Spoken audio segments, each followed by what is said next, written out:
Imagine you ask me the question, what are your hobbies? And I say, well, I guess I like movies and cooking. How did that answer sound? Was that a good answer or not so good? Filler words are one of the biggest fluency killers on the IELTS speaking. You probably know the words. I think, And today, I'll show you why filler words are hurting your score and how to stop using them. So why are filler words a problem on the IELTS speaking? For one, they reduce your fluency and coherence.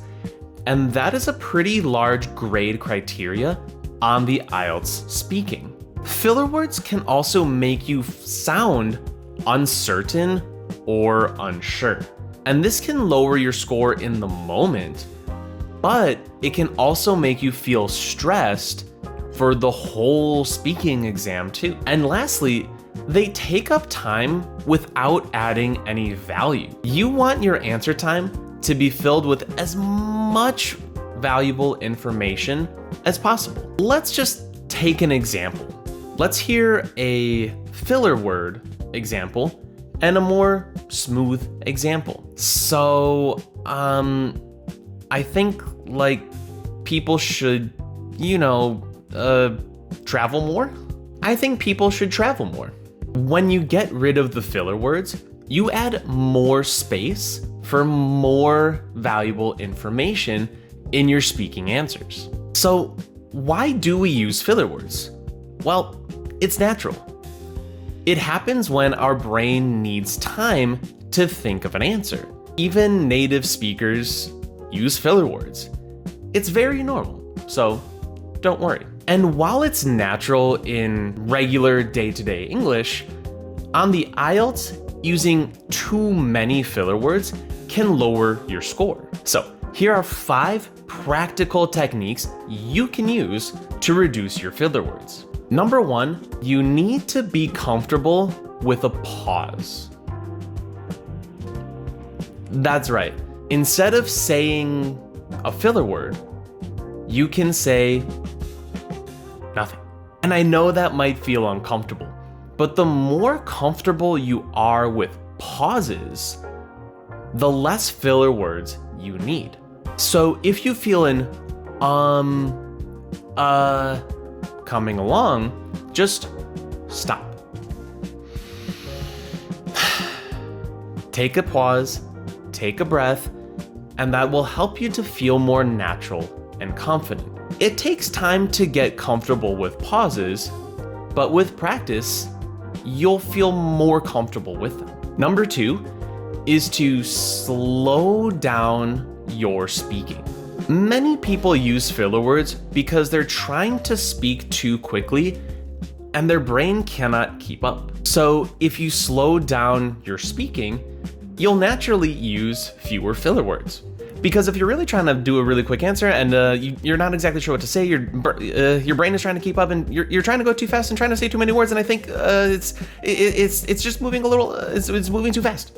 So if you breathe and slow down your speaking, there's less need for filler words.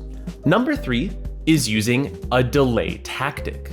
Some of these delay tactics can give you a little extra time to think about an answer before you say it. Instead of saying, I think, you have a little more space to plan an answer. Instead of saying, I think, you can use a more natural transition. For example, if a examiner gives you the question, what are your hobbies? You can say, that's a very good question. And when you say that sentence, that gives you a few seconds to think about what you want to say. Here are a few options for delay tactics. Just be careful not to use them too often, and be careful which tactics you actually choose. For example, if they ask the question, "What are your favorite books?" Don't reply, "It's a complicated issue." That doesn't sound good. But a good example would be, "Why do you like to travel?" There are many different reasons. Technique number 4 is to try a filler word challenge. Give this a try. Try to speak for 1 minute about any topic. The key is, if you hear a filler word, you have to start over. This is a great way to build fluency, have some speaking practice, but also notice how often you use filler words. Not sure a topic to talk about for 1 minute? Here are a few options. Pause the video and give it a try. Number 5 is a more advanced technique. You can record yourself speaking about a topic and then listen to your recorded voice. And for this one, just keep talking no matter what. Do not stop, do not start over. And when you're listening to your voice, write down how many filler words you use. This is a great technique to practice your speaking, practice your listening, and also see how frequent your filler words are. Having awareness about your filler words is a great way to reduce how many you use. Using fewer filler words can help you to sound more confident, feel more confident, and help you improve your scores on the IELTS speaking test. Try these tips and see how they work for you. If any of these tips work, comment them down below. And if you found this video useful, don't forget to like, subscribe, and follow for more IELTS tips.